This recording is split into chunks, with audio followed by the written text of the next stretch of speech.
Hello students. तो आज के इस लेक्चर में हम सीखने वाले हैं ग्राफ्स ऑफ रियल फंक्शन। तो पिछले हमारे वीडियोस में हमने डोमेन रेंज के बारे में पढ़ लिया है, फंक्शन के बारे में समझ लिया, कौन से फंक्शन होते हैं कौन से नहीं होते हैं। आज हम ग्राफ्स के बारे में बात करेंगे। अगर आप इनको प्लॉट करेंगे तो किस तरीके से आप इसको प्लॉट कर सकते हैं, प्लॉट करते समय क्या क्या चीज़ें आपको ध्यान में रखनी चाहिए। देखिए, ग्राफ जब भी हम प्लॉट करते हैं, आप ऑलरेडी 9-10 से ग्राफ बनाते आ रहे हैं, कुछ आप पॉइंट्स निकालते हैं, उनको प्लॉट करते हैं, उससे ग्राफ बनाते हैं। यही काम यहाँ भी करना है। बस साथ साथ हमें ये ध्यान रखना है कि इसकी जो डोमेन और रेंज होती है वो क्या क्या आप ले सकते हैं। तो सबसे पहला जो फंक्शन है उसकी हम बात करते हैं। सबसे पहला फंक्शन है वो है कांस्टेंट फंक्शन। तो कांस्टेंट फंक्शन का जब हम ग्राफ बनाते हैं तो ग्राफ में आपको क्या करना है, एक आपको रूल यहाँ पर बताना पड़ता है कि वो रूल क्या है। ठीक है, यानी कांस्टेंट फंक्शन को आप कैसे एक्सप्रेस करते हैं। तो कांस्टेंट फंक्शन की अगर हम बात करें तो कांस्टेंट फंक्शन को आप लिख सकते हैं fx इक्वल्स टू c। ठीक है, यहाँ पर जब ग्राफ बनाते हैं, ग्राफ में वो पता ही है आपको भाई, एक एक्स एक्सिस होता है, एक वाई एक्सिस होता है। तो जो एक्स एक्सिस होता है वो तो ठीक है, वो एक्स एक्सिस आपका डोमेन हो गया। जो वाई एक्सिस होता है यहाँ पर उसको आप एफ एक्स से रिप्रेजेंट करते हैं। यानी जो वाई एक्सिस है इसको हम रिप्रेजेंट कर रहे हैं किससे, एफ एक्स से। जो भी हमारी वाई की वैल्यू होती है या एफ एक्स की वैल्यू होती है वो क्या होती है, रेंज होती है। और जो हमारी एक्स की वैल्यू होगी वो डोमेन होगी।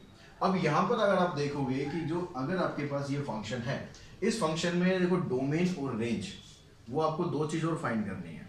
तो डोमेन और रेंज कैसे हम फाइंड करते हैं, डोमेन का मतलब आप x की जगह यहाँ पर कोई भी वैल्यू पुट कर सकते हैं। क्या कर सकते हैं, क्या अगर x की जगह मैं यहाँ 1 करूँ, 2 करूँ, -1, -1.1, 2 पॉइंट समथिंग, कुछ भी वैल्यू पुट करें, दैट मीन्स इसका जो डोमेन है वो डोमेन तो आ जाएगा आपका ऑल रियल नंबर।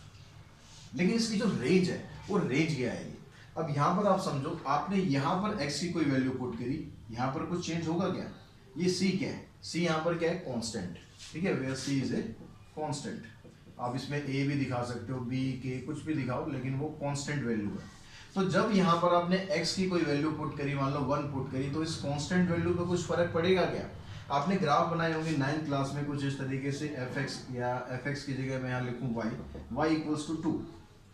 तो यहाँ पर जब आप टेबल बनाते हैं, टेबल बनाने पर क्या होता है, अब यहाँ पर तो x है ही नहीं ना, तो आप x की वैल्यू कुछ भी पुट कर रहे हो, क्या y की वैल्यू पे कुछ इफेक्ट पड़ रहा है, कुछ इफेक्ट नहीं पड़ रहा। आप कुछ भी पुट करते रहो, कुछ भी मत्था मारते रहो, तो y की वैल्यू 2 है वो तो 2 ही रहेगी। यानी यहाँ पर जो आपने x की वैल्यू कुछ भी डाली, यानी जो डोमेन था ऑल रियल नंबर आप डाल सकते हो, लेकिन जो आपकी रेंज है वो क्या आएगी, आपकी रेंज यही आएगी c।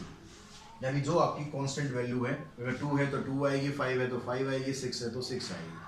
क्लियर होगी बात, डोमेन और रेंज। अब इसको प्लॉट कैसे करेंगे, अब प्लॉट करने के लिए भी जैसे यहाँ पर आप देख रहे हो, इसको अगर आप प्लॉट करते हो तो कैसे प्लॉट करेंगे। आपने x की वैल्यू 0 ली, y की वैल्यू 2, x की वैल्यू 1 ली, y की वैल्यू 2। तो इस तरीके से अगर आप पॉइंट आगे प्लॉट करते जाएंगे तो इस तरीके से पॉइंट आएंगे और आप इनको ज्वाइन कर देंगे। तो इसकी जो लाइन आएगी वो हमेशा x एक्सिस के पैरेलल आएगी। वो डिपेंड करता है कि y की वैल्यू क्या है। अगर आपने यहाँ पर 2 लिया है तो 2 से पास हो जाएगी, अगर आपने 3 लिया है तो 3 से पास होगी। मान लो मैं यहाँ 1 दे दूँ, यहाँ पर 2 दे दूँ, अभी फिलहाल मैं इसको c दे रहा हूँ। ठीक है, कुछ भी वैल्यू हो सकती है। तो अगर c यहाँ पर दिया हुआ है तो c से पास हो जाएगी। c की वैल्यू डिपेंड करती है कि आपने क्या ली हुई है। ये आपका कांस्टेंट फंक्शन हो जाएगा। नेगेटिव है तो नेगेटिव आ जाएगी, लेकिन हमेशा x एक्सिस के पैरेलल रहेगी। क्लियर होगी बात यहाँ पर। अब जो सेकंड फंक्शन है, सेकंड फंक्शन है हमारा आइडेंटिटी फंक्शन। सेकंड फंक्शन देखते हैं, सेकंड फंक्शन है आइडेंटिटी फंक्शन। अब इस फंक्शन के नाम से ही आपको पता चल जाएगा, आइडेंटिटी, आइडेंटिटी मतलब आइडेंटिकल। आइडेंटिकल मींस अगर x की वैल्यू आपने 5 डाली है तो y की वैल्यू भी आपकी 5 ही आनी है। तो यानी जो फंक्शन है उसको आप रिप्रेजेंट जब करेंगे तो ये आएगा fx इक्वल्स टू x। यानी जो वैल्यू x की है वही वैल्यू y की है, y मतलब fx। तो यहाँ पर दोनों की वैल्यू अगर आप रखेंगे तो कोई फर्क नहीं पड़ता। x की वैल्यू आप 5 रखेंगे, y की वैल्यू 5 आएगी, x की वैल्यू 2 रखेंगे, y की वैल्यू भी 2 आएगी, यानी आइडेंटिकल फंक्शन होगा। तो डोमेन की अगर हम बात करें तो डोमेन यहाँ पर आएगी ऑल रियल नंबर। आप कुछ भी नंबर इसमें डाल सकते हो और जो आउटपुट आएगा वो भी तो सेम ही आ रहा है, यानी जो रेंज आएगी वो भी इसमें ऑल रियल नंबर आएगी। जैसे आपने यहाँ पर x की वैल्यू 1 पुट करी तो y की वैल्यू भी 1 आएगी, x की वैल्यू 2 पुट करोगे तो y की वैल्यू भी 2 आएगी, 3 पुट करेंगे 3 आएगी, 0 पुट करेंगे 0 आएगी। तो आपका जो ग्राफ है ये इसमें इस तरीके से मूव करेगा। अब यहाँ भी आप देख रहे हैं x की वैल्यू आपने पॉजिटिव पुट करी है, y की पॉजिटिव आ रही है, x की नेगेटिव पुट करोगे तो y की वैल्यू भी नेगेटिव आएगी, यानी जो डोमेन और रेंज है वो दोनों ऑल रियल नंबर हो सकते हैं। तो नेक्स्ट जो फंक्शन है आपके वो है रेसिप्रोकल फंक्शन। अब रेसिप्रोकल फंक्शन में आपको क्या करना है, रेसिप्रोकल फंक्शन। अब रेसिप्रोकल जैसा इसके नाम से आपको जाहिर हो रहा है कि रेसिप्रोकल करना है। रेसिप्रोकल के लिए इसको जो जनरली हम डिनोट करते हैं fx को 1/x से डिनोट करेंगे। अब इसमें जब आप करेंगे यहाँ पर कोई ग्राफ बनाएंगे, पहले हम डोमेन और रेंज बात कर लेते हैं कि डोमेन यहाँ पर आपको क्या लेना है। डोमेन आपको, क्योंकि x यहाँ डिनोमिनेटर में है तो ये बन गया आपका एक तरह से रैशनल फंक्शन। डिनोमिनेटर में कभी भी जीरो आपको पुट नहीं करना है या जीरो नहीं होना चाहिए इसके साथ में, यहाँ तो खाली x है, साथ में कुछ और भी हो सकता है। तो ग्राफ ये जरूरी नहीं है कि बिल्कुल एग्जैक्ट जैसे यहाँ हम बना रहे हैं बिल्कुल एग्जैक्ट ऐसे ग्राफ है, ये डिपेंड करता है आपकी वैल्यू के ऊपर कि आपको वैल्यू क्या दी हुई है। तो यहाँ पर आप डोमेन में ऑल रियल नंबर ले सकते हो एक्सेप्ट जीरो, क्योंकि नीचे अगर जीरो कर दिया आपने तो क्या बन जाएगा, ये नॉट डिफाइंड फंक्शन हो जाएगा, तो वो आपको नहीं बनाना है। और रेंज की बात करते हैं तो रेंज आपकी क्या आएगी। अब रेंज यहाँ पर आप देखेंगे तो रेंज सभी रियल नंबर आ सकती है, लेकिन क्या जीरो आ सकता है। अगर हम रेसिप्रोकल फंक्शन की बात कर रहे हैं, यहाँ ऊपर तो न्यूमरेटर में तो 1 है, ठीक है, डिनोमिनेटर में आप जीरो तो पुट कर नहीं सकते। अब जीरो पुट नहीं करोगे तो कोई पॉजिटिव वैल्यू पुट करोगे या नेगेटिव वैल्यू पुट करोगे, जीरो तो उससे आंसर आएगा नहीं, यानी जो रेंज आएगी उसमें भी ऑल रियल नंबर आ सकते हैं लेकिन जीरो उसमें वैल्यू नहीं आएगी। इसका जो ग्राफ है, इस ग्राफ को कैसे बनाएंगे इसको आप समझे। अगर आपने देखो x की वैल्यू पुट करी 1, x की वैल्यू पुट करी आपने 1 तो y की वैल्यू भी आ गई 1। अगर x की वैल्यू आप यहाँ पर 2 पुट करते हो, x की वैल्यू पुट करी हमने 2 तो y की वैल्यू क्या होगी 1/2, यानी और कम होगी 0.55 समथिंग, लगभग यहाँ पर आ गई। अगर y की वैल्यू, x की वैल्यू लेता हूँ मैं 3 तो क्या होगा 1/3। 1/3 का मतलब वैल्यू और छोटी हो गई, और छोटी हो गई मतलब ये और नीचे आएगा। तो ग्राफ जो है ना इसका ये इस तरीके से टेंड करेगा, ये इस तरीके से जाएगा लेकिन जीरो के बराबर नहीं होगा। ऐसे अगर आप ग्राफ उसको ऊपर की तरफ लेके जाओ, यानी 1 से छोटी वैल्यू पुट करो, 1 से छोटी मान लो आपने पुट कर दी 0.1 पुट करा। अब 0.1 का मतलब क्या है, इसका यहाँ डेसिमल हटाओगे तो इसकी वैल्यू 10 हो गई। तो यानी जब आपने 0.1 पुट किया तो इसकी वैल्यू क्या आ रही है 10 आ रही है। ऐसे अगर आप यहाँ पर वैल्यू पुट करो 10/0.0001 तो ये क्या हो जाएगा 1000 हो गया। यानी जब आपने 0 पॉइंट पुट करा तो इसकी वैल्यू होगी 1000, यानी वो बहुत ऊपर चली गई। तो इस तरीके से जब इसका ग्राफ जो है वो टेंड करेगा ऐसे, लेकिन जीरो नहीं होगा, जीरो की तरफ हो सकता है लेकिन जीरो नहीं होगा, क्योंकि ना तो डोमेन आपकी जीरो है ना रेंज आपकी जीरो है। क्लियर हुई बात। ऐसे अगर आप नेगेटिव वैल्यू जो पुट करोगे तो इसका ग्राफ भी कुछ इस तरीके से चलेगा, इसका बिल्कुल उल्टा कर देना, इस तरीके से यहाँ से होता हुआ आएगा, इस तरीके से इसका ग्राफ होगा, लेकिन कभी भी ये जीरो को टच नहीं करेगा। तो जो नेक्स्ट फंक्शन दिया हुआ है बच्चों आपको, नेक्स्ट फंक्शन है स्क्वायर रूट फंक्शन। अब स्क्वायर रूट फंक्शन को हम सिंबॉलिकली या रूल से कैसे आप एक्सप्रेस करेंगे, fx equals to square root of x। अब यहाँ पर आपने डोमेन देखना है, डोमेन क्या रखना है। हमने पिछले वीडियो में भी डिस्कस किया था, जब हमने डोमेन और रेंज फाइंड करे थे तो उसमें एक चीज आपको बताई थी, अगर फंक्शन स्क्वायर रूट में है तो उसकी वैल्यू आप नेगेटिव कभी भी नहीं रख सकते, यानी x की कोई वैल्यू आप ऐसी नहीं रख सकते कि यहाँ पर नेगेटिव आ जाए, ठीक है, चाहे वो कुछ भी वैल्यू हो। तो यानी आप यहाँ पर पॉजिटिव वैल्यू ले सकते हो और जीरो भी ले सकते हो कि जीरो का स्क्वायर रूट जीरो ही आएगा, नेगेटिव तो होगा नहीं। ऐसे अगर आप 1, 2, 3 या 1.1, 1.2 कोई भी रियल नंबर रख सकते हो एक्सेप्ट द नेगेटिव इंटीजर्स। तो यहाँ पर आपकी जो डोमेन है, डोमेन आप ये भी बोल सकते हो कि ऑल पॉजिटिव इंटीजर्स, और उसमें sorry all positive real numbers. तो रियल नंबर में सब नंबर आ जाएंगे, जीरो भी इंक्लूड हो जाएगा। या आप इंटरवल में दिखाना चाहते हैं तो आप इसको ऐसे भी लिख सकते हैं 0 to इन्फिनिटी। जीरो की तरफ आप क्लोज इंटरवल लगा देंगे क्योंकि जीरो को तो आप ले सकते हैं, उसके अलावा जीरो के अलावा जो पॉजिटिव वैल्यू है, चाहे वो डेसिमल में है, फ्रैक्शन में, सब वैल्यू आप ले सकते हो। अब यहाँ से उसकी रेंज निकल के आएगी, वो रेंज क्या आएगी।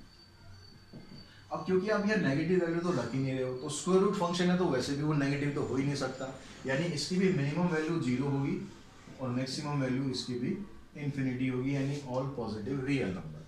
अब ग्राफ पे इसको कैसे प्लॉट करेंगे, जैसे आप x की वैल्यू अगर 0 लेते हैं तो fx भी 0 ही आएगा। अगर x की वैल्यू आपने 1 ली तो fx की वैल्यू भी 1 आएगी, तो यहाँ पर मान लो 1 है, इधर आ गई। अब अगर आपने यहाँ पर वैल्यू 2 ली तो रूट एक्स क्या हो जाता है 1.4 समथिंग आती है उसकी वैल्यू, तो आपने जो वैल्यू 2 ली तो इसकी वैल्यू ये आएगी 1.4 के आसपास। अगर आपने 3 रखा यानी रूट 3 की वैल्यू होती है 1.73, तो यहाँ पर 3 रखा तो आपने 1.73, इस तरह से आगे कुछ। जब आप यहाँ 4 रखेंगे तब ये 2 के बराबर आएगा, तो आपका जो ग्राफ है वो लगभग इस तरीके से प्लॉट करता हुआ जाएगा। तो इस तरीके से इसका ग्राफ जो आगे ऊपर की तरफ थोड़ा नीचे आ गया, ऐसे ऊपर की तरफ ही हल्का सा ऊपर की तरफ बढ़ता जाएगा। x की वैल्यू ज़्यादा बढ़ेगी, y की वैल्यू कम बढ़ेगी। ठीक है। अब दूसरी इसके अलावा जो बात आती है हमारे पास, वो आती है कौन से, पॉलिनोमियल फंक्शन। अब इस पॉलिनोमियल फंक्शन में इसकी जो स्टैंडर्ड फॉर्म होती है, पॉलिनोमियल आपको पता है कि भाई इसकी डिग्री जितनी मर्जी हो सकती है। तो इसको जब आप एक्सप्रेस करते हो तो आप इसको इस तरह से एक्सप्रेस करेंगे a0 प्लस में a1x a2x square a3x cube up to anx। क्योंकि यहाँ पर पावर देखो कितनी भी हो सकती है, सब पॉलिनोमियल है। अगर आप किसी हाईएस्ट डिग्री 4 होगी तो भी पॉलिनोमियल है, हाईएस्ट डिग्री 10 होगी तो भी पॉलिनोमियल है। तो यहाँ पर जब हम ग्राफ बनाते हैं तो ग्राफ को ये एग्जैक्ट मतलब कोई लगभग हम निकाल नहीं सकते कि भाई कैसा ग्राफ आपका बन रहा है। फिर भी आइडियली हम जो एक्स स्क्वायर यानी जो स्क्वायर फंक्शन होते हैं, क्यूब फंक्शन होते हैं, उनके ग्राफ देख लेते हैं। अगर आप स्क्वायर फंक्शन का ग्राफ बनाते हैं fx equals to x square, तो इसका ग्राफ कैसे आएगा। अब इसमें देखो, अगर x की वैल्यू आप 0 रखते हैं तो y भी 0 हो गया, यानी fx भी 0 हो गया। x की वैल्यू आपने 1 रखी तो ये भी 1 हो गया। x की वैल्यू अगर आप 2 रखेंगे तो y की वैल्यू हो जाएगी 4, इस तरह से। अगर नेगेटिव साइड भी आप जाएंगे तो भी ऐसे ही होगा, -1 रखोगे तो +1 आएगी और यहाँ पर रखोगे तो +4 आ जाएगा। तो इसका जो ग्राफ है कुछ इस तरीके से ट्रेंड करता है, ये इस तरह से जाता है, ये ओरिजिन पे टच होता है और टच होने के बाद ये इस तरह से जाता है। ये जो शेप होती है, शेप को बोलते हैं पैराबोला। वो हम आपका एक टॉपिक भी आएगा अलग से, उसमें पैराबोला के बारे में आप पढ़ोगे कि क्या होता है। तो इस तरह से स्क्वायर फंक्शन का ग्राफ होगा। लेकिन अगर आप क्यूब फंक्शन का ग्राफ देखो तो क्या होगा, उसमें क्या है, जब आपने x की वैल्यू पुट करी पॉजिटिव, x की वैल्यू पहले 0 ले लेते हैं, 0 आ गया। x की वैल्यू अगर आप 1 लेते हैं तो fx की वैल्यू भी 1 आ गई। अगर आप 2 लेते हैं तो fx की वैल्यू होगी 8। अगर आप 3 लेते हैं तो इसकी वैल्यू होगी 27। ऐसे अगर आप नेगेटिव साइड जाएंगे तो x की वैल्यू अगर आपने -1 ली तो इसकी वैल्यू -1 आएगी। फिर अगर आप -2 लेंगे तो -8 आएगी। तो इसका जो ग्राफ है वो कुछ इस तरीके से ट्रेंड करता है, पॉजिटिव वैल्यू पे ऊपर की तरफ बढ़ता जाएगा, नेगेटिव वैल्यू पे नीचे की तरफ आता जाएगा। अब इसकी जो डोमेन और रेंज है, अगर यहाँ पर हम बात करें तो इसकी जो डोमेन है वो तो ऑल रियल नंबर हो गए।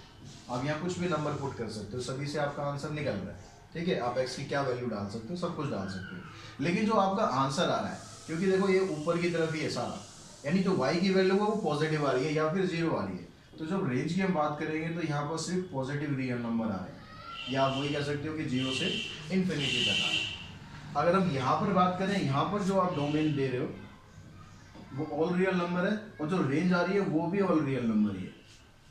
क्योंकि यहाँ पर आप पॉजिटिव वैल्यू पुट कर रहे हो तो पॉजिटिव आंसर आ रहा है, अगर नेगेटिव वैल्यू पुट कर रहे हो तो नेगेटिव आंसर आ रहा है। तो यहाँ पर कोई ऐसा नहीं कि पॉजिटिव वैल्यू आ रही है या नेगेटिव वैल्यू आ रही है। तो बच्चों जो नेक्स्ट फंक्शन है आपके पास वो है रैशनल फंक्शन। अब रैशनल फंक्शन इसको हम ऑलरेडी डिस्कस कर भी चुके हैं। वैसे जो रेसिप्रोकल फंक्शन किया था वो भी क्या था, रैशनल फंक्शन ही था, 1/x। तो अगर आप 1/x की फॉर्म से दिखाना चाहते हो उससे भी रैशनल फंक्शन को दिखा सकते हो। बाकी आप रैशनल फंक्शन में कुछ भी, आप कोई भी ऐसे नंबर हो सकते हैं जिसमें न्यूमरेटर डिनोमिनेटर दोनों आपको दे रखे हो। तो fx हो गया यहाँ पर मान लो, और x + 1/x + 2, ये भी एक रैशनल फंक्शन है। तो जब यहाँ पर हम ग्राफ बनाते हैं, क्योंकि बहुत तरह से रैशनल फंक्शन हो सकते हैं, कोई स्पेसिफिक ग्राफ आप यहाँ पर नहीं बना सकते, तो उसके लिए आपको जैसा डिपेंड करेगा क्वेश्चन में, उसके हिसाब से आपको सेम वहाँ पर डोमेन और रेंज भी क्वेश्चन के हिसाब से चलेगी। तो यहाँ पर अगर आप डोमेन देखोगे तो डोमेन यहाँ पर ऑल रियल नंबर आएंगे एक्सेप्ट -2, क्योंकि -2 पुट करोगे तो ये डिनोमिनेटर 0 हो जाएगा। तो जैसे हमने डोमेन रेंज वाले पिछले वीडियो में करे थे, उसी तरीके से आप डोमेन फाइंड कर सकते हैं, रेंज फाइंड कर सकते हैं। तो डिफरेंट टाइप के फंक्शन हो सकते हैं, इसमें कोई स्पेसिफिक ग्राफ नहीं है। तो अगर हम नेक्स्ट फंक्शन की बात करें तो वो है मॉडुलस फंक्शन। मॉडुलस फंक्शन में अगर हम देखें इसको आप डिनोट करेंगे ऐसे f x equals to modulus of x. अभी मॉडुलस ऑफ एक्स के बारे में भी हम ऑलरेडी डिस्कस कर चुके थे हम यहाँ पर, फिर भी एक बार मैं आपको बता दूँ मॉडुलस का मतलब क्या होता है। मॉडुलस का मतलब होता है ओरिजिन से इसका डिस्टेंस कितना है। अगर हम यहाँ पर ले रहे हैं कि मॉडुलस ऑफ 2, तो इसका मतलब ओरिजिन से इसका डिस्टेंस पॉजिटिव साइड बताना आपको कि डिस्टेंस कितना है। अगर हम ले रहे हैं मॉडुलस ऑफ -2, तो ओरिजिन से नेगेटिव साइड डिस्टेंस बताना है। डिस्टेंस तो भाई 2 ही रहेगा ना, डिस्टेंस कभी भी नेगेटिव नहीं होता है, तो इसलिए मॉडुलस की वैल्यू हमेशा पॉजिटिव वैल्यू रहती है। तो अगर हम हमारे पास ये फंक्शन दिया हुआ है f x equal to modulus of x, तो इसको जब हम ग्राफिकली रिप्रेजेंट करेंगे तो इसको हम दो फंक्शन में कन्वर्ट कर लेंगे। कैसे दो फंक्शन में करेंगे, एफ एक्स इक्वल्स टू एक तो हो जाएगा पॉजिटिव एक्स और एक हो जाएगा नेगेटिव एक्स, क्योंकि चाहे आप वैल्यू अंदर पॉजिटिव रखो चाहे नेगेटिव रखो, जो ओवरऑल आपका आंसर है वो तो पॉजिटिव ही आना है। तो अब यहाँ पर जो पॉजिटिव एक्स का मतलब है जो एक्स की वैल्यू आप इसमें अप्लाई कर रहे हो, एक्स की वैल्यू इसमें अप्लाई कर रहे हो एक्स ग्रेटर देन और इक्वल्स टू 0। नेगेटिव एक्स का मतलब है कि आप इसमें जो एक्स की वैल्यू अप्लाई कर रहे हो वो एक्स की वैल्यू लेस देन 0 है। ठीक है, तो जो डोमेन है वो डोमेन आप यहाँ पर सब कुछ ले रहे हो, आप डोमेन में ऑल रियल नंबर ले रहे हो, लेकिन जो आपका आउटपुट आ रहा है, जो आपकी जो रेंज आ रही है वो क्या आ सकती है, वो या तो 0 आ सकती है मिनिमम, या फिर इन्फिनिटी साइड जितनी मर्जी आ सकती है, मतलब पॉजिटिव वैल्यू आ सकती है। नेगेटिव वैल्यू का यहाँ पर कोई स्कोप नहीं है। ठीक है, क्योंकि जो मॉडुलस में आप कुछ भी वैल्यू डालोगे, चाहे आप नेगेटिव वैल्यू डाल रहे हो चाहे आप पॉजिटिव वैल्यू डाल रहे हो, उसका काम क्या है, वो तो उसको पॉजिटिव ही करके देगा। आप चाहे कितने भी नेगेटिव हो जाओ वो हमेशा उसको पॉजिटिव ही रखेगा। तो इसी इसको फॉलो करते हुए तो आपकी जो डोमेन है वो ऑल रियल नंबर होगी और रेंज है पॉजिटिव रियल नंबर आ गई। अब इसको जब ग्राफिकली आप रिप्रेजेंट करेंगे तो ग्राफिकली क्या हो जाएगा, इसमें देखो एक्स की वैल्यू जब आपने ली ग्रेटर देन और इक्वल्स टू 0, पहले हम 0 ले लेते हैं, 0 पे तो 0 ही रहेगी एफ एक्स की वैल्यू। अगर आपने एक्स की वैल्यू ली 1 या 1 पॉइंट, यहाँ पॉइंट में भी ले सकते हैं, हम अपनी कन्वीनियंट के हिसाब से बस इंटीजर्स ले रहे हैं। आप यहाँ जो रियल नंबर की जब बात हो रही है तो इसमें आप डेसिमल वाली वैल्यू भी ले सकते हो, कोई दिक्कत नहीं है। अगर आपने यहाँ पर एक्स की वैल्यू 1 ली तो एफ एक्स की वैल्यू भी 1 आ जाएगी। अगर आपने एक्स की वैल्यू 2 ली तो एफ एक्स की वैल्यू 2 आएगी, या 3 ली तो ये भी 3 आएगी। अगर आप नेगेटिव वैल्यू ले रहे हो, एक्स की वैल्यू आप -1 ले रहे हो, तो एफ एक्स की वैल्यू भी +1 आएगी, क्योंकि एफ एक्स की वैल्यू तो प्लस ही आ जाएगी ना। आप एक्स की वैल्यू कुछ भी डाल रहे हो, चाहे नेगेटिव डाल रहे हो चाहे पॉजिटिव डाल रहे हो, एफ एक्स हमेशा आपको पॉजिटिव रिजल्ट ही देगा। एक्स की वैल्यू अगर आपने -2 ली तो वाई की वैल्यू +2 आ जाएगी। यानी जो ग्राफ है इसका इस तरीके से जाएगा, इस तरीके से इसका ग्राफ जाएगा। अब यहाँ पर भी ग्राफ डिफरेंट हो सकते हैं, ये एक कॉमन फंक्शन स्टैंडर्ड फंक्शन है, उसका ग्राफ आप इस तरीके से बना सकते हैं। तो नेक्स्ट फंक्शन है हमारे पास सिग्नम फंक्शन। सिग्नम फंक्शन को किस तरह से रिप्रेजेंट किया जाता है, f x equals to modulus of x divided by x and 0। अब इन दोनों केस में क्या होता है, यहाँ पर x की वैल्यू नॉट इक्वल्स टू 0 है, यहाँ पर x की वैल्यू इक्वल्स टू 0 है। तो जो स्टैंडर्ड फॉर्मेट होती है सिग्नम फंक्शन की, इस तरह से इसको एक्सप्रेस करते हैं। अब यहाँ पर क्योंकि मॉडुलस दिया हुआ है तो मॉडुलस की वजह से आप इसको दो फंक्शन में और कन्वर्ट कर सकते हैं। किस तरीके से आप इसको कन्वर्ट करेंगे, जो एफ एक्स है आपका वो क्या आ जाएगा, आपने जो x की वैल्यू एक बार पॉजिटिव रखी, नीचे तो x है वही रहेगा, आपने x की वैल्यू एक बार नेगेटिव रखी, नीचे x वही रहेगा, ये 0 इधर आ गया। अब यहाँ पर तो x इक्वल्स टू 0 था ही। इन दो केस में क्या होगा, यहाँ पर जब हम मॉडुलस ऑफ x में जो पॉजिटिव वैल्यू रख रहे हैं, ठीक है, मॉडुलस हम बोल रहे हैं एक तरह से, तो यहाँ पॉजिटिव वैल्यू का मतलब आप x की वैल्यू ग्रेटर देन 0 पुट कर रहे हैं। यहाँ पर आप इक्वल्स टू नहीं लगाएंगे, क्योंकि इक्वल्स टू ऑलरेडी यहाँ पर है। आप दो जगह इक्वल्स टू नहीं लगा सकते, जैसे पिछले में हमने लगाया था कि ग्रेटर देन और इक्वल्स टू 0। यहाँ पर आप 0 नहीं लगाओगे, क्योंकि इक्वल्स टू 0 ऑलरेडी यहाँ पर गिवन है। और जो यहाँ पर माइनस में आप लगा रहे हो, मतलब आप x की वैल्यू नेगेटिव पुट कर रहे हो। तो इसको हम थोड़ा सा और अगर सिंप्लीफाई करें तो एफ एक्स हमारे पास क्या आ जाता है, एफ एक्स आ गया आपके पास 1 -1 एंड 0। इसको सॉल्व करेंगे 1, इसको सॉल्व करेंगे -1 और 0, और कंडीशन आपके पास यही रहेगी। तो इसकी डोमेन और रेंज समझने के लिए हम इसको एक बार ग्राफिकली प्लॉट कर लेते हैं कि ग्राफ में किस तरह से इसको दिखाएंगे आप। ये आपका एक्सिस हो गए। अब यहाँ पर देखो x की वैल्यू आप पुट कर रहे हो 0। x की वैल्यू जब आप 0 पुट कर रहे हो तो एफ एक्स की वैल्यू क्या आ रही है, 0 आ रही है, यानी ये पॉइंट आपका यहाँ पे है। अब x की वैल्यू आप ग्रेटर देन 0 पुट कर रहे हो, अब ग्रेटर देन जीरो आप आइडेंटिफाई तो कर नहीं सकते भाई, ग्रेटर देन जीरो क्या हो सकता है, कुछ भी वैल्यू हो सकती है, ठीक है। तो अगर हमने यहाँ पुट करी 0 पॉइंट, सपोज मैं यहाँ पर पुट कर ले रहा हूँ 0 पॉइंट एक्स की वैल्यू 0.01, तो मेरे को जो उससे आउटपुट मिलेगा, आउटपुट क्या मिल रहा है मुझे, 1 मिल रहा है। एक्स की वैल्यू जब हम 0 से बड़ी पुट कर रहे हैं तो आउटपुट हमारा 1 है। तो 0.1 समथिंग, मतलब यहाँ से अगर मैं देखूँ तो यहाँ पर अगर 1 है तो यहाँ पर मेरी वैल्यू आ जाएगी। अगर मैं यहाँ पर x की जगह 0.1 पुट करूँ तो मेरी वैल्यू यहीं पर आएगी, 1 ही आएगी। मैं 0.9 पुट करूँ तो भी मेरी वैल्यू यहीं पर आएगी। अगर मैं 1 पुट करूँगा तो भी वैल्यू यहीं आएगी, 2 पुट करूँगा तो भी वैल्यू यहीं आएगी। तो क्योंकि x की वैल्यू जब भी ग्रेटर देन 0 है तो उसका आउटपुट हमेशा 1 रहेगा। तो आउटपुट के लिए हम यहाँ से स्टार्ट करेंगे, इसको ज्वाइन कर देंगे, ज्वाइन करके आपके पास ये लाइन आ जाएगी। लेकिन यहाँ पर हम स्टार्ट कहाँ से करेंगे, कि बिल्कुल जीरो, अगर मैं ये वैल्यू लूँ 0.01 तो ये जरूरी तो नहीं है कि भाई 0.01 ही होगा, 0.00001 भी तो हो सकता है, वो भी ग्रेटर देन 0 है। तो ऐसे केसेस में हम क्या करते हैं, हम स्टार्ट तो ये 0 से करते हैं, लेकिन यहाँ पर एक सर्कल लगा देते हैं जिसमें इसका मतलब होता है कि आप इसको इंक्लूड नहीं कर रहे हैं, इससे आगे की सभी वैल्यू को आप इंक्लूड कर रहे हैं। ऐसे जब आप नेगेटिव साइड आएंगे, अगर आप यहाँ पर x की वैल्यू लेस देन 0 पुट करते हैं तो आपका आउटपुट जो है वो -1 आएगा। यानी यहाँ पर आपकी जो लाइन है वो -1 से पास करेगी ऐसे, इस तरीके से। लेकिन 0 को आपको काउंट नहीं कर रहा है तो यहाँ पर आप एक ऐसा सर्कल डाल देंगे और उसको शेड नहीं करेंगे। इसका मतलब हमेशा यही होता है कि आप इस वैल्यू को इंक्लूड नहीं कर रहे हो, इससे आगे की जितनी वैल्यू है उन सबको आप इंक्लूड कर रहे हो, यानी ये आपकी रेंज आ रही है। तो यहाँ पर आप देख रहे हो कि डोमेन तो आपने कुछ भी पुट कर लिया, डोमेन तो आपने ऑल रियल नंबर पुट कर लिए, आपने 0 भी पुट कर लिया, आपने पॉजिटिव वैल्यू भी पुट कर ली, आपने नेगेटिव वैल्यू भी पुट कर ली, लेकिन उन सब का जो रिजल्ट है वो सिर्फ 3 ही केसेस में आ रहा है, 3 ही जगह आ रहा है। या तो उसका रिजल्ट 1 आ रहा है, या -1 आ रहा है, या 0 आ रहा है, और कुछ रिजल्ट नहीं आ रहा उसका। यानी जो उसकी रेंज होगी, रेंज में आप या तो 0 लिखेंगे, या -1 और 1, बस ये 3 ही एलिमेंट आएंगे, इसके अलावा इसमें और कुछ भी आंसर आपका नहीं आएगा।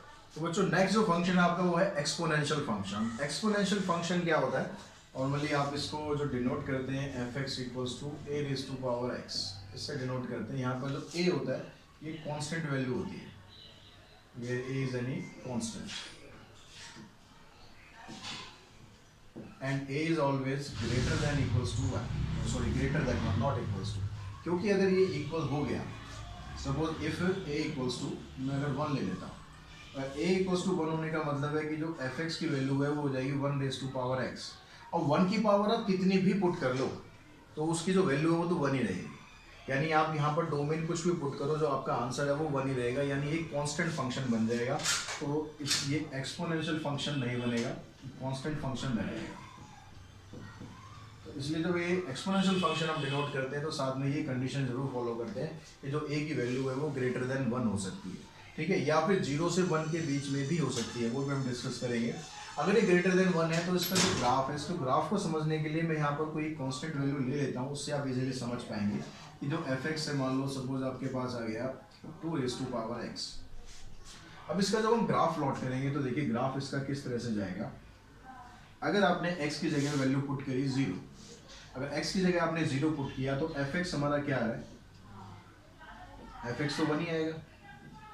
यानी ये वाला जो पॉइंट है ना, ये हर एक्सपोनेंशियल फंक्शन में एग्जिस्ट करेगा ही करेगा, क्योंकि जब भी आप यहाँ पर बेस कुछ भी रखो, चाहे 10 हो, चाहे 20 हो, चाहे 100 हो, अगर आपने x की वैल्यू 0 ले ली तो उसका जो आंसर है वो तो हमेशा क्या आएगा, 1 के बराबर आएगा। मतलब ये वाला पॉइंट यहाँ पर हमेशा एग्जिस्ट करेगा। अब अगर x की वैल्यू आप ले लेते हो 1 से ज़्यादा, ठीक है, अगर आपने x की वैल्यू मान लो यहाँ पर ले ली 2 ले ली, x की वैल्यू अगर 2 ली आपने, पहले 1 लेते हैं, x की वैल्यू अगर आपने 1 ली तो आपका जो आंसर है वो 2 आ गया।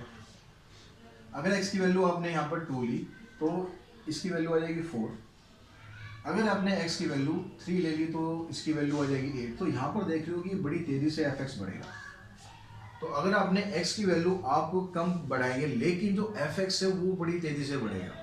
तो इस तरह का जो ग्राफ आप बनाओगे, कुछ इसका ग्राफ इस तरीके से जाएगा, इस तरीके से इसका ग्राफ जाएगा। क्योंकि अगर आप यहाँ पर देखो x की जगह नेगेटिव वैल्यू को पुट करते हो तो भी वैल्यू कभी भी 0 के बराबर नहीं होगी। अगर आपने यहाँ पर देखो नेगेटिव पुट किया, आपने पुट किया कि 2⁻⁻1, तो ये क्या बन गया, 1/2 बन गया। अब 1/2 का मतलब है 0.5, मतलब यहाँ पर आपने जो -1 पुट किया तो 0.5 समथिंग यहाँ आ जाएगा। तो ऐसे ही आप यहाँ पर अगर वैल्यू बढ़ाते जाओगे, अगर यहाँ पर आपने -3 कर दिया तो हो जाएगा 1/8। और 1/8 मतलब 0.00 समथिंग आएगा। तो यानी जितनी वैल्यू आप यहाँ पर माइनस में भी करोगे तो इसकी वैल्यू इस तरफ डिक्रीज होती जाएगी, लेकिन जीरो कहीं पर भी नहीं होगी, क्योंकि x की कोई भी वैल्यू आप ऐसे पुट कर नहीं सकते जिससे इसका आंसर 0 के बराबर आए। तो यहाँ से जो डोमेन है वो समझ में आ रही है हमें, क्योंकि डोमेन तो बन गई इसकी ऑल रियल नंबर, लेकिन जो इसकी रेंज है, रेंज क्या होगी इसकी? रेंज हो सकती है 0 से इन्फिनिटी, लेकिन 0 की तरफ भी आपको ओपन इंटरवल रखना है, मतलब आप 0 को इसमें इंक्लूड नहीं कर सकते हो। दैट्स वाई 0 की तरफ ओपन इंटरवल रखना है, इन्फिनिटी तो हमेशा ओपन रहते ही रहते हैं। तो इसका ग्राफ आप इस तरीके से बना सकते हो। अगर यहाँ पर आपके पास फंक्शन में a की जो वैल्यू है, a की वैल्यू अगर आप लेते हैं 0 से 1 के बीच में, तो उस केस में क्या होगा? उस केस में जो ग्राफ है इसका वो इस तरीके से मूव करेगा। ठीक है, बस इतना फर्क आएगा, बाकी सब कुछ फर्क इसमें नहीं आना। और दूसरा जो फंक्शन है इसी से रिलेटेड है, वो फंक्शन है लॉगरिदमिक फंक्शन। तो लॉगरिदमिक फंक्शन को हम देखें तो क्या बनते हैं वो लॉगरिदमिक फंक्शन, इसको हम डिनोट करते हैं fx equals to log base two x। Base में आपके पास यहाँ पर कोई भी कांस्टेंट वैल्यू होती है। अगर मैं इसको थोड़ा दूसरे तरीके से लिखूँ, fx को मैं लिखूँ y equals to log ax। तो या अगर आपने लॉग वाला जो चैप्टर था हमारी फर्स्ट यूनिट में, लॉग का जो चैप्टर था उसमें अगर आपने पढ़ा हो ध्यान से, तो इसको आप अगर आप चेंज करते हो, लॉग को आप हटाते हो, तो उसको आप कैसे लिखते हैं? ये जो a होता है इसकी पावर ये बन जाता है a raise to power y equals to x। अब यहाँ देखो तो आपके पास क्या बन गई? यही तो फंक्शन बन गया ना, बस फर्क क्या हो गया? x y की जगह चला गया और y x की जगह चला गया। तो यहाँ पर क्या होगा? डोमेन और रेंज भी आपस में चेंज हो जाएगी। डोमेन आपका क्या बन जाएगा? 0 टू इन्फिनिटी बन जाएगा, और रेंज आपकी ऑल रियल नंबर बन जाएगी। अगर आप ग्राफ को देखेंगे तो इसका जो ग्राफ है इसके बिल्कुल अपोजिट चलेगा। इसका ग्राफ ऐसे है, तो इसका जो ग्राफ है वो कुछ इस तरीके से आएगा, लेकिन 0 ये भी नहीं होगा। ठीक है, 0 ये भी नहीं होगा, इसका ग्राफ इस तरीके से आएगा और a ग्रेटर देन 1। अगर a 0 to 1 के बीच में होगी तो उस केस में भी ग्राफ इसका उल्टा हो जाएगा। इसका उल्टा मतलब उसका ग्राफ अगर हम बनाएं तो यहाँ पर बना देते हैं, इसका जो ग्राफ है वो कुछ इस तरीके से जाएगा और a की वैल्यू 0 to 1 के बीच में।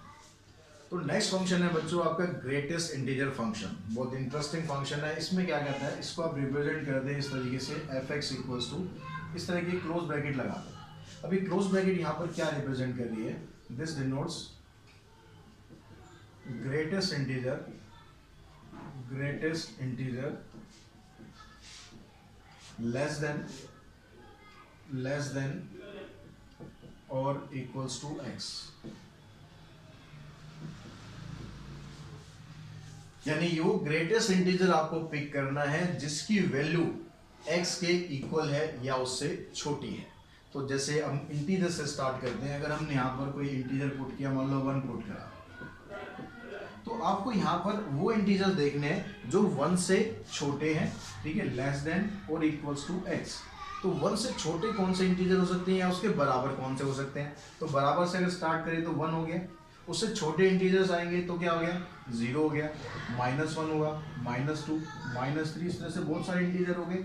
अब आपको इन सब में से जो सबसे बड़ा इंटीजर है, जो सबसे बड़ा इंटीजर कौन सा है इसमें? 1। तो यानी इसका जो आंसर है आपका, इसका जो आंसर है ये क्या आ जाएगा? 1 हो जाएगा। अब यहाँ पर मान लो आपके पास इंटीजर नहीं है, मान लो 1.1 है, तो यहाँ पर इसकी वैल्यू क्या होगी? अब इसकी वैल्यू भी समझने के लिए आप यहाँ पर देखो भाई, 1.1 हमने यहाँ पर x की वैल्यू क्या पुट करी है? 1.1। तो 1.1 के बराबर या उससे छोटे इंटीजर्स। अब 1.1 के बराबर तो कोई इंटीजर हो नहीं सकता, क्योंकि 1.1 तो इंटीजर नहीं है। तो उससे जो छोटे इंटीजर की बात करेंगे तो उससे छोटा 1 भी हो सकता है, 0 भी हो सकता है, -1, -2, -3। यानी यहाँ पर भी जो ग्रेटेस्ट है, इन सब में से जो ग्रेटेस्ट है वो ग्रेटेस्ट क्या है? 1 है। इसका आंसर भी 1 आ गया। अगर आप यहाँ पर वैल्यू पुट करते हो 1.9, तो इसका आंसर क्या आएगा? 1.9 के बराबर कोई इंटीजर नहीं हो सकता, उससे छोटा कौन सा आएगा? फिर 1 आएगा। जीरो आएगा, -1 इस तरह से। तो यहाँ पर भी जो ग्रेटेस्ट इंटीजर है यहाँ पर भी 1 ही आ रहा है, यानी इसका आंसर भी 1 आ रहा है। तो आपको ये नहीं देखना कि भाई इसकी जो क्लोजेड वैल्यू है वो कौन सी, वो क्लोजेड इंटीजर कौन सा है, वो नहीं देखना। वो जो भी इंटीजर आपने यहाँ पर पुट किया है, या सीधे सीधे वर्ड्स में बात करूँ मैं, कि जो भी आप वैल्यू पुट करोगे उससे पहले जो भी इंटीजर आएगा वो आपका आंसर है। जैसे हमने यहाँ पर जीरो क्या लिया, हमने 1 लिया, 1 तो 1 ही हो गया, इंटीजर ही हो गया, 1.1 ये हो गया, 1.9 ये हो गया। इन दोनों से पहले जो इंटीजर आ रहा है वो 1 आ रहा है, तो हमारा आंसर 1 हो गया। एक ग्रेटेस्ट वेटेस्ट से अगर आपको कंफ्यूजन होती है तो कोई टेंशन नहीं, आप नंबर लाइन देखो, नंबर लाइन पे आप देखो कि भाई उससे पहले कौन सा इंटीजर है। अगर वो इंटीजर है तो ठीक है, नहीं तो उससे पहले जो भी इंटीजर पड़ेगा वो आपका आंसर है। ठीक है, क्लियर होगी बात। अब इसका जो ग्राफ देखो, ग्राफ कैसे बनेगा इसका ग्राफ। अगर हम 0 लेते हैं तो 0 पर तो वैल्यू 0 आ गई। अगर आप 0.1 ले रहे हैं, 0.1 ले रहे हैं तो आपकी जो fx की वैल्यू है वो तो 0 ही आएगी ना, तो यहाँ पर आ गया। आप 0.2 ले रहे हैं तो भी यहाँ पर आ गया।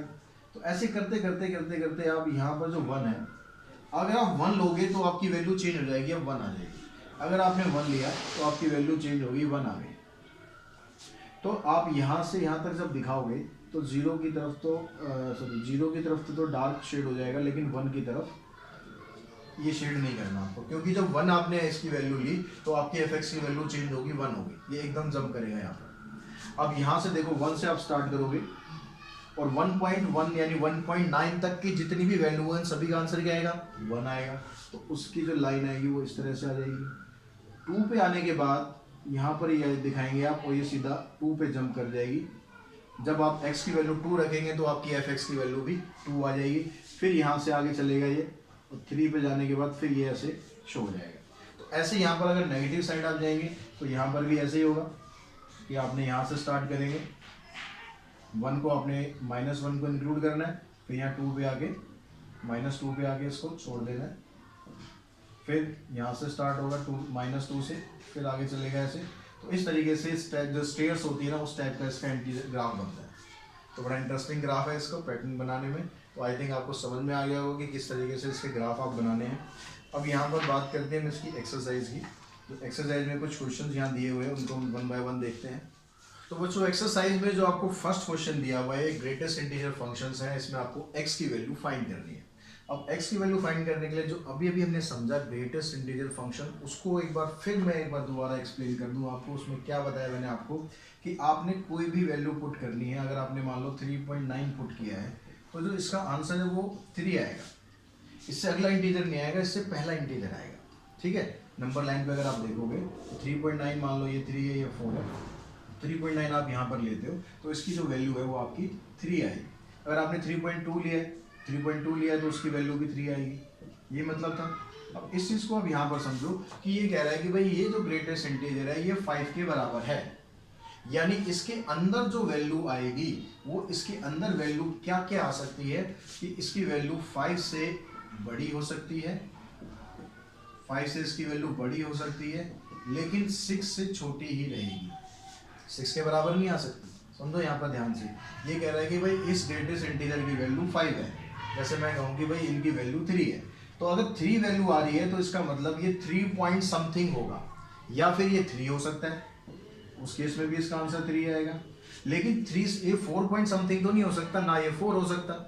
तो जो आपने यहाँ पर वैल्यू दी हुई है, अगर आप ये कह रहे हो कि भाई इसकी ग्रेटेस्ट इंटीजर वैल्यू 5 है, दैट मीन्स ये 5 हो सकता है या 5 से बड़ा कोई 5 पॉइंट समथिंग हो सकता है, लेकिन 6 नहीं हो सकता। तो इसकी जो वैल्यू है वो इन दोनों के बीच में आ रही है। अब ये इनइक्वलिटी होती है, इसको सॉल्व कैसे करते हैं, आपको x की वैल्यू फाइंड करनी है। तो ऐसा नहीं करना कि -3 को इधर लिया है। तो इसको सॉल्व करने के लिए क्या करना है, एक एक करके हम यहाँ से नंबर्स को इनको हटाएंगे, सिर्फ x को यहाँ पर रखेंगे, बाकी सबको हटाएंगे। वो कैसे करना है, -3 आपने यहाँ पर हटाना है, यहाँ पर तो यहाँ +3 कर दो, बीच में भी आप क्या करो +3 करो, और यहाँ पर भी आप +3 करो। ठीक है, जो काम करना है तीनों में करना है। यहाँ से ये कैंसिल हो गया, इधर रहेगा आपके पास 8, इधर आ गया ये 2x, इधर आ गया 9। अब आपको 2 को हटाना है तो यहाँ पर 2 को डिवाइड करना पड़ेगा इसको हटाने के लिए, तो इधर भी आप 2 को डिवाइड कर दो। इनइक्वलिटी को सॉल्व इस तरीके से किया जाता है, इससे कैंसिल, ये 4 आ गया। तो x की जो वैल्यू है वो 4 से लेकर 4.5 तक के बीच में हो सकती है। ठीक है। अब यहाँ से जो इसका सेकंड वाला पार्ट है उसको आप देखो कि भाई यहाँ पर क्या आएगा, ऐसे ही आपको यहाँ करना है। अब ये कह रहा है कि भाई इसकी वैल्यू -2 है, तो अब यहाँ क्या हुआ, जो ये ग्रेटेस्ट इंटीजर है इसकी वैल्यू या तो -2 होगी या उसके बराबर होगी या उससे बड़ी हो सकती है। लेकिन -2 से आगे कौन सा इंटीजर पड़ेगा, -1। यहाँ पर ये गलती मत करना, -2 के बाद कहीं वहाँ 3 लिख दो, जैसे यहाँ 5 6 लिखा है। -2 के आगे यानी -2 से जो बड़ा इंटीजर है -1, उससे छोटी इसकी वैल्यू रहेगी। तो सेम अब काम यहाँ पर भी हम करते हैं। यहाँ पर +1 को पहले आप हटाते हैं तो -1 करना पड़ेगा, सब जगह आप -1 कर दो। तो यहाँ से आ गया ये -3, यहाँ से आ जाएगा 2x, यहाँ से आ जाएगा -2, फिर 2 से इसे वो डिवाइड कर दिया हमने।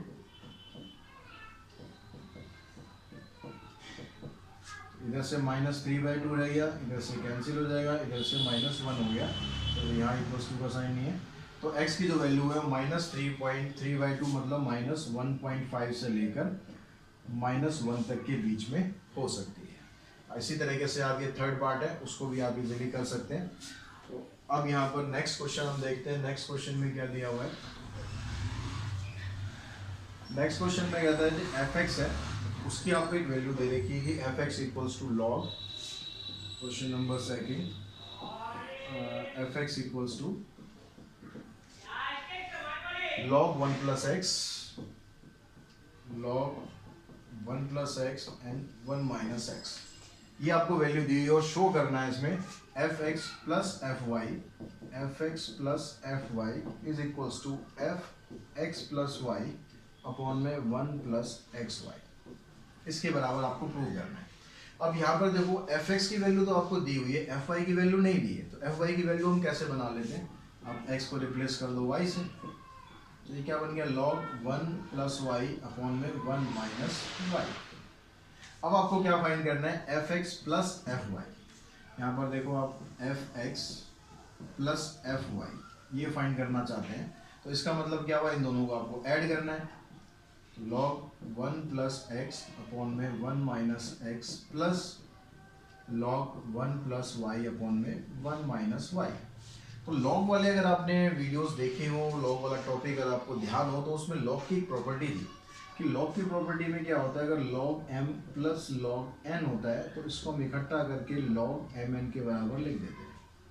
तो वही काम आपको यहाँ पर करना है, log m plus log n, इसको आपने इकट्ठा करा तो ये क्या बन गया, log m ये हो गया, n ये हो गया। अब आपको क्या करना है, इसको बस मल्टीप्लाई कर देना है। अब मल्टीप्लाई करोगे तो क्या बनेगा, ये log 1 को 1 से मल्टीप्लाई किया, y x और xy डिवाइडेड बाय नीचे क्या आ जाएगा 1 minus y minus x plus में xy, ये आ गया। तो इसको प्रूव करने के लिए हम इसकी राइट हैंड साइड और निकालते हैं।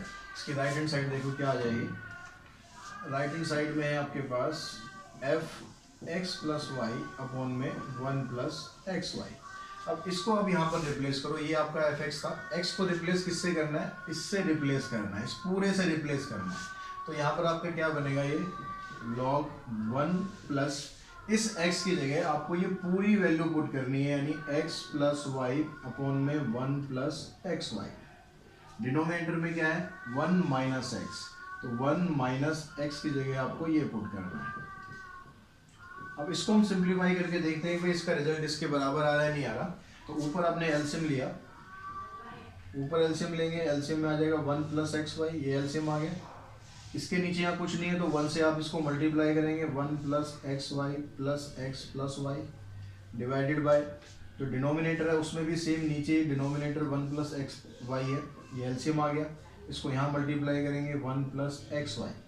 यहाँ पर जो माइनस साइन आ रहा है माइनस दोनों के लिए होता है, तो x की वैल्यू भी माइनस हो जाएगी, y की वैल्यू भी माइनस होगी, तो आपका log में ये बन गया। अब यहाँ पर देखो अगर आप डिनोमिनेटर से डिनोमिनेटर कैंसिल कर देते हो तो जो बचता है आपके पास वो क्या बचता है 1 plus x y plus x plus y. यहाँ पर भी क्या है 1 plus x y plus x plus y. नीचे क्या बच रहा है 1 plus x y minus x minus y, 1 plus x y minus x minus y. तो ये दोनों चीज़ें बराबर आ रही है, यानी LHS और RHS दोनों आपकी बराबर होगी। इस तरीके से आप इसको प्रूव कर सकते हैं। नेक्स्ट जो क्वेश्चन आपको दिया हुआ है उसमें आपको डोमेन फाइंड करनी है। तो उसके लिए आपको एक फंक्शन दिया हुआ है, लॉगरिथमिक फंक्शन है, उसके डोमेन हम फाइंड करेंगे। तो फर्स्ट पार्ट में कहता है log 4x minus 3, log 4x minus 3। इसके जो डोमेन आपको बताना है, बस डोमेन क्या होगा। अब जो लॉगरिथमिक फंक्शन होते हैं उसमें हमने पढ़ा था कि जो उसकी डोमेन होती है वो नेगेटिव नहीं होती है, 0 टू इन्फिनिटी होती है, ठीक है। तो उसकी जो डोमेन आपको ऐसी यहाँ पर वैल्यू पुट करनी है कि उसकी डोमेन 0 के बराबर ना आए। तो उसकी जो डोमेन है या तो क्या हो सकती है, 4x माइनस 3 की जो वैल्यू है वो हमेशा ग्रेटर देन 0 होनी चाहिए। ये जो वैल्यू है वो क्या होनी चाहिए, ग्रेटर देन 0 है, ये तभी तो पॉजिटिव वैल्यू आएगी, क्योंकि आप 0 भी नहीं रख सकते। जो लॉग वाले फंक्शन हमने ग्राफ करे थे, उस ग्राफ में आपको समझाया था कि जो लॉग का डोमेन होता है वो 0 नहीं होता, 0 से बड़ा इन्फिनिटी तक कुछ भी हो सकता है। अगर नहीं ध्यान है तो एक बार वीडियो दोबारा देखना, उसको समझना कि जो यहाँ पर जो 4x माइनस 3 दिया हुआ है इसकी वैल्यू ग्रेटर देन 0 होनी चाहिए। तो यहाँ से जब आप x की वैल्यू निकालोगे तो x की वैल्यू आ जाएगी ग्रेटर देन 3/4। अब ग्रेटर देन 3/4 का मतलब जो डोमेन है आपकी वो क्या आएगी, 3/4 से लेकर पॉजिटिव इन्फिनिटी तक। अब क्योंकि ग्रेटर देन का साइन है इसलिए 3/4 पर भी आपको ओपन इंटरवल लगाना है। तो इसके सेकंड पार्ट में आपको दिया हुआ है, इसमें लॉग फंक्शन ही है, लेकिन लॉग फंक्शन इसमें डिनोमिनेटर में दिया हुआ है 1 में log 9 माइनस एक्स स्क्वायर। तो पहली कंडीशन तो आप ये फॉलो करो कि भाई जो लॉग के अंदर जो एंगल होता है इसका ये ग्रेटर देन 0 होना चाहिए। अब ग्रेटर देन 0 का मतलब है कि जो 9 माइनस एक्स स्क्वायर है इसकी वैल्यू ग्रेटर देन 0 होनी चाहिए। तो यहाँ से आप इसको फिर सिंप्लीफाई करो, इसको आइडेंटिटी लगा लो a minus b a plus b की, तो ये आइडेंटिटी बनेगी। तो आपके पास ये आ गया। और इसको सॉल्व करने के लिए डोमेन रेंज वाले क्वेश्चन थे, उसमें हमने बहुत बार इसको सॉल्व किया है। और सॉल्व करने के बाद आपके पास यहाँ से आपको बस ये देखना है कि जो आपके पास x की वैल्यू है, इसको सॉल्यूशन के लिए हम क्या करते हैं कि यहाँ पर ग्रेटर ग्रेटर जो भी साइन होता है उसको उठा के आप इक्वल्स टू 0 लो। यहाँ से x की वैल्यू निकालो 3, यहाँ से निकालो -3। नंबर लाइन पर आपके पास क्या बन गया, माइनस इन्फिनिटी से -3 +3 और इन्फिनिटी। अब यहाँ पर आपको देखना है भाई इसकी वैल्यू पॉजिटिव किस इंटरवल पर आती है। तो यहाँ पर आप देखोगे माइनस इन्फिनिटी से -3 के बीच में आपने -4 रख लिया। -4 जब आप यहाँ पर रखेंगे तो ये प्लस हो गया, ये -4 और ये +3 यानी ये माइनस आ रहा है। तो इस इंटरवल पर आपकी वैल्यू नेगेटिव आ रही है। इस इंटरवल पर ऐसे आप चेक करोगे, 0 रख लो इसके बीच में, तो यहाँ 0 रखोगे, यहाँ 0 रखोगे, ये भी पॉजिटिव ये भी पॉजिटिव, यानी ओवरऑल आपकी वैल्यू पॉजिटिव आनी है। ऐसे इसी इंटरवल पर आप चेक करोगे तो यहाँ पर भी आपकी वैल्यू क्या आनी है, नेगेटिव वैल्यू आनी है। तो आपके लिए जो पॉजिटिव इंटरवल है वो -3 से 3 के बीच में बन रहा है, यानी हमारे पास जो x की जो वैल्यू है वो -3 से 3 तक आ रही है। x जो है वो इसको बिलोंग करेगा। -3 भी नहीं लेना है, 3 भी नहीं लेना है, क्योंकि इक्वल्स टू 0 नहीं करना है हमें, ठीक है। ये तुमने सॉल्व करने के लिए लिखा है, लेकिन जो ओरिजिनल फंक्शन है हमारे पास इसमें इक्वल टू 0 नहीं होना चाहिए। तो x की वैल्यू -3 से 3 तक आ रही है। लेकिन क्या यहीं तक इनफ है, हमारा ये आंसर हो सकता है, ठीक है, नहीं। हमारे आंसर में एक चीज़ आपको और देखनी पड़ेगी, क्योंकि ये डिनोमिनेटर में है, तो डिनोमिनेटर में इसकी ओवरऑल वैल्यू 0 के बराबर नहीं होनी चाहिए। यानी जो log 1 होता है वो आपको पता है कि log 1 की वैल्यू 0 होती है, यानी जो 9 माइनस एक्स स्क्वायर है इसकी वैल्यू ग्रेटर देन और इक्वल्स इसके 1 के इक्वल नहीं होनी चाहिए। क्योंकि अगर इसकी वैल्यू 1 हो गई तो log 1 बन गया। log 1 की वैल्यू क्या होती है, 0 के बराबर होती है। तो ऐसे में ये वाली वैल्यू इसमें आपको छोड़नी पड़ेगी। तो अब ये वाली वैल्यू छोड़नी पड़ेगी, मतलब x की वैल्यू क्या रखेंगे। तो उसके लिए क्या करो आप, इसमें आप सिंपली कर सकते हो, क्योंकि यहाँ इंटरवल वगैरह नहीं फाइंड करना, सिर्फ वैल्यू फाइंड करनी है। तो 1 - 9, तो ये आ गया -8, माइनस माइनस कैंसिल करेंगे तो एक्स स्क्वायर की वैल्यू है वो 8 के बराबर नहीं होनी चाहिए। अब एक्स स्क्वायर 8 के बराबर कब आएगा, जब एक्स की वैल्यू ±2√2 आएगी। यानी जो 2√2 है और -2√2 है उस वैल्यू को आपको इसमें से छोड़ना पड़ेगा। तो जो डोमेन बनेगा आपका फाइनल वो ये नहीं बनेगा। इस वैल्यू में से -3 और 3 की में से आपको माइनस कर देना है किसको, 2√2 और 2√3। इन दोनों वैल्यू को आप छोड़ देंगे तो ये आपका डोमेन बन जाएगा। तो आज के इस वीडियो में हमने एक्सरसाइज 9.3 कंप्लीट कर ली और आई होप आपको ये समझ में आ गई होगी। अगर समझ में आ गई है तो वीडियो को लाइक शेयर ज़रूर करें और अपने दोस्तों को भी बताएं कि हाँ, इस चैनल के थ्रू आपको पूरा कंटेंट अवेलेबल कराया जा रहा है। और सब्सक्राइब चैनल को ज़रूर करें, अगर अभी तक नहीं किया है तो कर रखा है तो बेल आइकन को प्रेस करें। आज की वीडियो में इतना ही। Thanks to all of you.